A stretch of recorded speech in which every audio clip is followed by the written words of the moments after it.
talks to his mom on the phone almost as much as I do. It's good. I've been on the phone. I've been on the phone with my folks a lot recently. Hey Mom, hi Dad, how are you? Oh, you're at the opera? Oh, you're at an art museum? Oh, you're going for a great, nice romantic walk by the river? That's cool. How am I? Oh, I'm trying not to let my roommates know I'm weeping. Yeah. I'm fine though. I'm fine. I'm fine. Is this the what I want to use here? Alright, cool. So, yeah, I've been having a bit of a rough time. I was dumped yesterday. Yeah, I was dumped. Worse than being dumped by a woman, I was dumped by my band. You see, because if you're dumped by a woman, it's like, oh, she just wants to date a taller, richer, more Caucasian-looking version of me. But with your band, it's like, oh, well, I think your lyrical content is boring, you're emotionally unstable, your solos are lacking. I'm tired of playing songs about celebrity girls you're never going to meet. I don't think Tina Fey cares if you have a song about her. 2, 3, 4. Oh, Tina Fey, could you meet me at my place? I'd love to introduce you to my roommates, so they think that I'm making it up. How deeply we are in love. Also, he got tired of, can you write a song that's longer than 25 seconds? I said no. This is my format. I have a tiny guitar, I write tiny songs. I don't know what to tell you.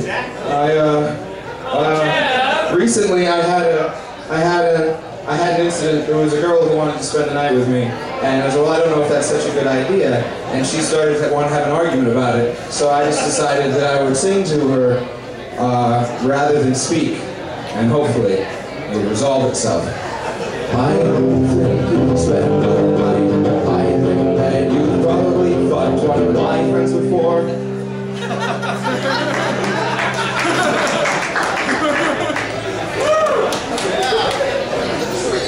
So I've been really upset recently. I've been really upset. Like, I've always been very sensitive. This is Panda. This is my Panda. He's been with me as long as I can remember. But I'm like, oh yeah, man, I got this Panda like 3 years ago, and like the Panda t-shirts are everywhere. Oh my god, Panda with teeth. Oh, he's bleeding. He's been eating something that's alive. This is not an ironic Panda. This is my Panda. He's been with me in all the places I've been fortunate enough to live on the earth.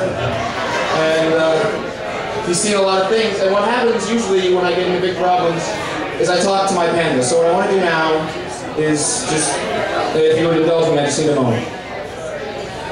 Hey Panda, how you doing? Oh, I'm great, Jeff. How have you been?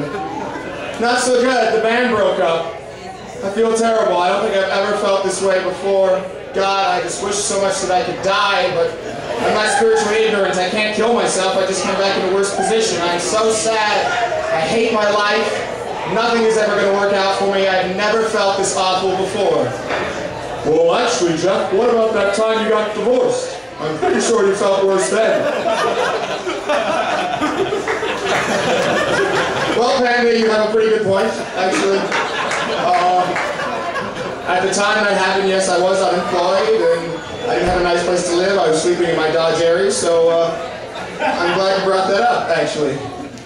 And what about the time you got thrown out of the oldest school in the country on the East Coast on your 16th birthday? Wasn't that worse? Well, yes, Panda, actually, being thrown out of Governor Dummer Academy on my 16th birthday was kind of worse, mostly because I was set up. But also because I had that, you know, I grew up watching 90210. I thought on my 16th birthday I'd get like a clothing boutique and a nice car.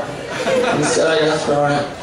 Well, what about the time, the year before that, when you were thrown out of Verde Valley School? You know, the other... Yes, Panda, actually, that was worse too because I was 14 and I wasn't, you know, emotionally equipped to handle the problems that I've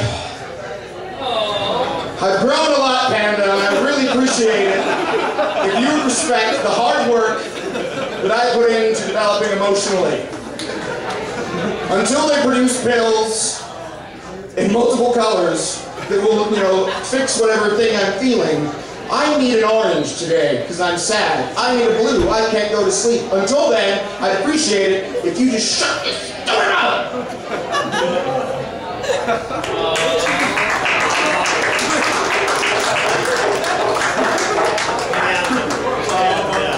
Pathos and logos. I'm just about ready to finish. In a couple more minutes, then I gotta go. But the other day, I've got great roommates, and the real salvation for me with my depression is being my great home and the great guys with whom I live, and this great dog Sophie. And we've got this huge television and this Wii, the Super Mario Galaxy. I don't know if anybody's played Super Mario Galaxy. Yeah! It's like the most beautiful game ever. Wii, oh, ah. And there's little stars, and they talk to you. Like, do it, Mario, jump, oh, put on a Wii costume. Yeah, it's incredible. So everybody goes outside to smoke, and I'm sitting in there playing Super Mario Galaxy, and I discovered very quickly that you can jump off of the cliff, and it's in space, right? So there's this, you jump off this continent, and you start to fall towards the center of the universe, but then this hand pulls you back up, and you land back on the top. So for 15 minutes, I sat there just jumping off this cliff here in Super Mario Galaxy. But this is nice, I'm feeling better. This is cathartic. This is like telling your problems to a panda in front of a room full of strangers. This is great. I'm not paying anybody $90 an hour for this. Does anybody here like dancing? What do you like about dancing? Why do you love dancing? It's fun? It's cool? I have a hard time with dancing because it combines my three least favorite things. Loud music, crowds, and human contact.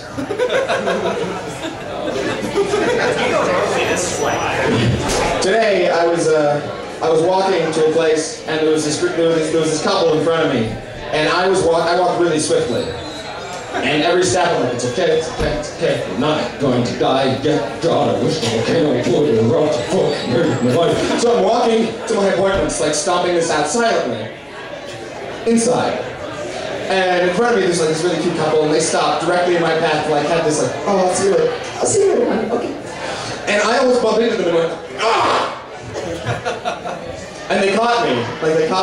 So I had to get into this building, and the man went left and the woman went to the right, and I was going to the right, to the building, and she sped up so she could open the door for me and fucking glare at me. And then she opened the second door and glared at me. I've never been so shamed in all my life. I felt so awful. I'm like, man, I wish I knew some gypsy curses. I would keep you so horny.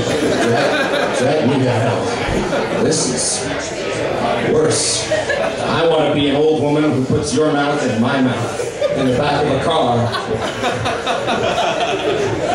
and fucks you up and dies. And then Joshua Long is your boyfriend, and he tries to save you, but he can't because he's Joshua Long. And in the end, when you think you're going to make it, you don't. Anyway, that's what I wanted to do to this girl. So I got one more joke. There's this girl with whom I may run out of bed in love since I was 16. I'm 27 now. I really want to get a fake ID that says I'm 22, so I can still get in everywhere. No, my life's ahead of me, guys. I have a future. It's gonna be all right. I'm not gonna end in disaster. I'm not gonna get done tattoos and divorced. I'm 22. It's gonna be great. Cool. I want to go to your parties. I know. I hate parties. Anyway, there's this girl, and she's moving to Korea. I haven't seen her in 6 years, and I got this letter from today. I'm moving to Korea, and I'm freaking the fuck out. I don't know what I should do and why I should be concerned, but it's like completely shattered my world that somebody I haven't seen in 6 years is moving to Korea. Like, how the hell am I going to get there? I almost scammed a trip to London where she is. But now Korea? I've got to fucking learn Korean? Don't tell the girl. Don't tell her.